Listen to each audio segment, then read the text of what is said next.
السلام علیکم دوستانو. د کولپای څخه کمزوري لوبډلې د افغانستان ګروپ ته شامل شوي د افغان لوبډلې ته ښه چانس برابر دی. د کولپای روند په دوام تېره شپه دوې سیالۍ ترسره شوې چې پکې بنګلادیش او سکاټلند بریاوې خپلې کړې. ویډیو تر اخره راسره وګورئ. که په دې چینل کې نوی یاست د چینل هم درسره سبسکرایب کړئ. لومړۍ لوبه کې بنګلادیش په 4 اتیا منډو بریا خپله کړه. بنګلادیش په لومړي وار توپوهنې سره 101 اتیا منډې وکړې چې پنځه لوبډله یې په ځواب کې په 90 منډو وسوځېدله.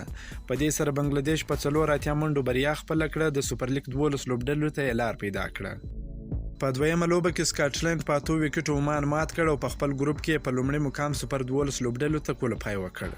عمان په لومړي وار توپوهنې سره 122 منډې وکړې چې سکاټلند ټاکل شوی هدف د 2 لوبغاړو په سوځېدو سره ترلاسه کړ. اوس د بي یا دویم ګروپ څخه سکاټلند په لومړي مقام سره د افغانستان ګروپ ته لار پیدا کړه او بنګلادیش په دویم مقام سره د انګلستان، استرالیا یا الب ګروپ ته لار پیدا کړه.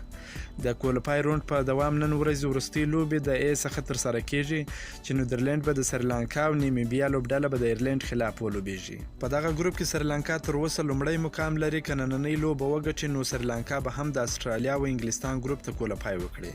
د ایرلند او نیمیبیا څخه چې هر لوبډله کولپای سوه هغه به د افغانستان ګروپ ته کولپای سي.